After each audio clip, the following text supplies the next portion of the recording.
think about everything finishing at the exact same time. As far as the hips and Yep, so you're extended all the way, and you're flexed. So full extension, full flexion. Okay. So it's just changing up the time just a little bit. Better. Does that feel better or worse? Better. I still think I'm locking. Yeah, your knees are finishing. Locking the knees. And consider this. So for the swing, you don't need to like lock the knees. Okay. If you finish a swing and you have, you know, what people would call a soft knee, Yeah. this is how I normally stand. This is my feet like I'm in position of attention.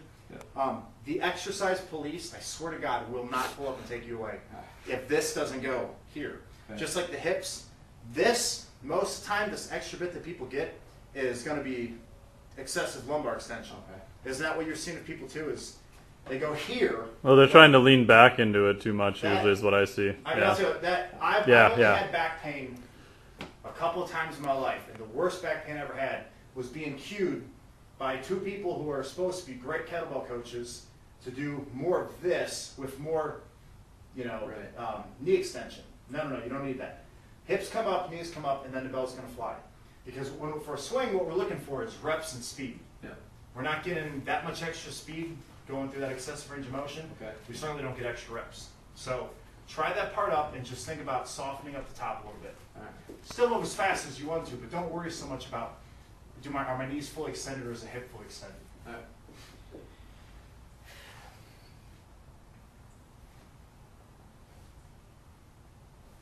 I like it more.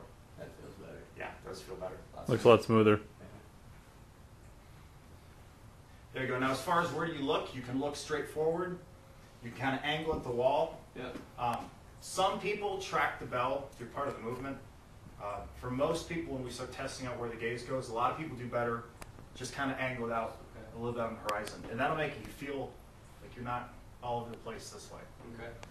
Now let's see you try your snatch. Whatever snatch you've already learned, All right. we'll see that first.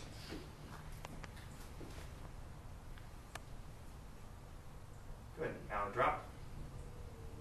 There we go. Now just let it backswing naturally. Good. Not bad. It's not bad at all. All right. Does it feel good? Yeah. It feels it. You don't get bruised up when you do it? No, I mean, if I go a long time without doing it. Yeah. I get Well, rusty. you're a little rusty, but Right. let me After a see while, the right it's- side too. Yeah, so you don't necessarily have a preference as far as like if I'm doing this or a gaze catching. No. It's the corkscrew technique comes from the sport competitors, and they can only switch hands one time during a set.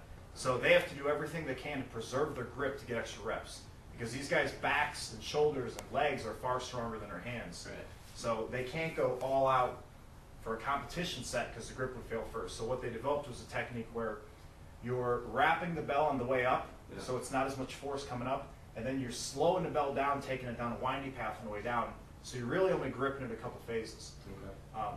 For other style conditioning, it's going to be better because it's going to teach you how to decelerate the bell better. Okay. In my personal opinion, the best thing you can do with kettlebells is speed work and deceleration work. Is learning how to adjust force. Right. You know, so if you want to learn how to do that, so catch position, you got the bell here. This elbow turns, and that starts to drop it. So you figure your pinky's turning over, and then your thumb's turning back over this way. And it's just going to drop in. It's going to have its own backswing. You know, different people show different preferences. If you look at world champions, you got one world champion who takes a huge ass backswing and rips it up. There's another guy whose drop is almost vertical and back up, which goes like everything else. There is no one answer. There's simply different answers. Right. And I can show you some variations too that we can play with because you can kind of flip more out to the side, flip right over the top, low flip if a punch through, which some people prefer. Corkscrew on the way up, corkscrew on the way down, flip on the way up, corkscrew on the way down. There's just, it's just up to the individual. It's whatever they want. Okay. Jerk. Sure.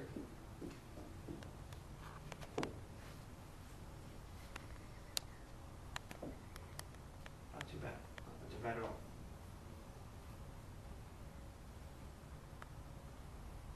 Good. Fundamentally, there are a lot of things that are kind of in common with the barbell jerk. You know, you're transferring power up through the feet. You don't want this arm floating out here. You want it against the rib cage. One of the neat things you can do with kettlebells is you can get a shitload of thoracic extension. starting your first dip. So there'll be guys that when they pop up, their whole chest opens up this way, and it'll look like their back is popping forward. Yeah. And the bells are almost all the way there by the time they start their second dip. And it's like the second dip is only just to make it a legal jerk, because the bells are already up. Okay. Key thing with these, your final position, for me with competition bells, I aim to have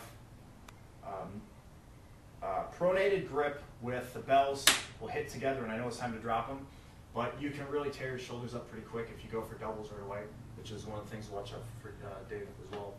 So single arm and just trying to get vertical alignment, wrist, elbow, shoulder, hip, knee, toe. Okay. The closer you get to that, and it's going to help out your overhead lifts of your barbells too, because instead of being catching out here, you're able to catch right here. You'll feel more comfortable. Right.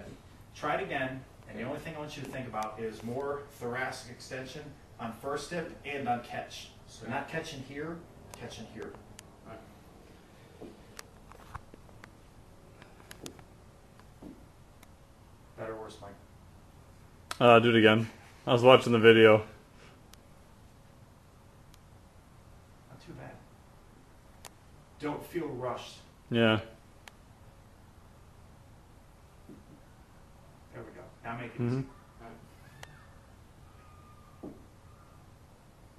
Yeah, it feels actually a lot better. Feels a lot better? Yeah. Good. You know, and it's a thing with these, we're not really lifting that much weight.